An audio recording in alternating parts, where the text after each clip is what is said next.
Okey, Assalamualaikum warahmatullahi wabarakatuh. Hari ini kita berada di apa nama tempat? Seladang Cafe. Seladang Cafe. Okey, bersama dengan grup kita daripada Malaysia iaitu Puan Roinul dan juga Kak Ida dan juga Cik Said dan juga Cik Ruby dan juga Cik Sidah dan juga Cik Jamal daripada KL Kuala Lumpur.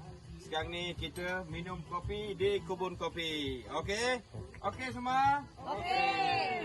Okey, terbaik. Mantap. Okey? Okey. Kalau okey jangan lupa minum. Okey. Kopi Gayo. Mantap.